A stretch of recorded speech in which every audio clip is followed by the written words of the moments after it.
Jacob returns to Bethel. Then God said to Jacob, "Go up to Bethel and settle there, and build an altar there to God, who appeared to you when you were fleeing from your brother Esau." So Jacob said to his household and to all who were with him, "Get rid of the foreign gods you have with you, and purify yourselves and change your clothes. Then come, let us go up to Bethel, where I will build an altar to God, who answered me in the day of my distress, and who has been with me wherever I have gone." So they gave Jacob all the foreign gods they had and the rings in their ears, and Jacob buried them under the oak at Shechem.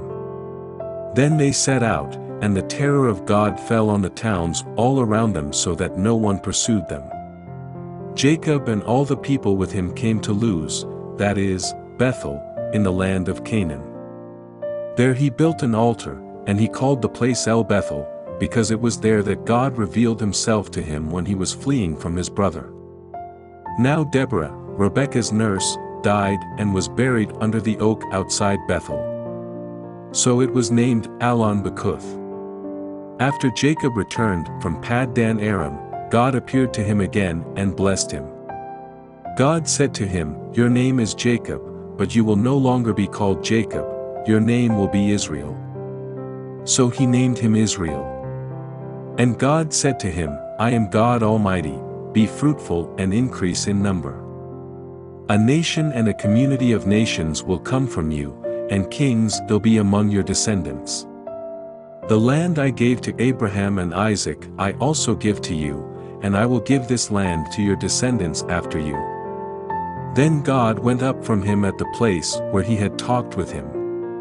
Jacob set up a stone pillar at the place where God had talked with him, and he poured out a drink offering on it. He also poured oil on it.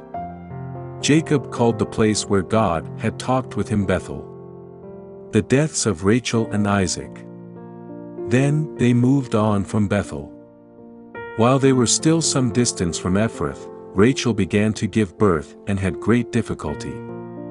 And as she was having great difficulty in childbirth, the midwife said to her, "Don't despair, for you have another son." As she breathed her last, for she was dying, she named her son Benoni. But his father named him Benjamin. So Rachel died and was buried on the way to Ephrath, that is, Bethlehem. Over her tomb Jacob set up a pillar, and to this day that pillar marks Rachel's tomb. Israel moved on again and pitched his tent beyond Migdal Eder. While Israel was living in that region, Reuben went in and slept with his father's concubine Bilhah, and Israel heard of it. Jacob had 12 sons. The sons of Leah. Reuben, the firstborn of Jacob. Simeon, Levi, Judah, Issachar, and Zebulun. The sons of Rachel. Joseph and Benjamin. The sons of Rachel's servant Bilhah. Dan and Naphtali. The sons of Leah's servant Zilpah. Gad and Asher. These were the sons of Jacob, who were born to him in Paddan Aram. Jacob came home to his father Isaac in Mamre, near Kiriath Arba, that is, Hebron, where Abraham and Isaac had stayed. Isaac lived 180 years. Then he breathed his last and died, and was gathered to his people, old and full of years.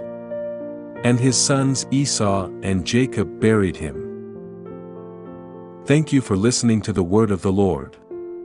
Find out how to help our project in the description.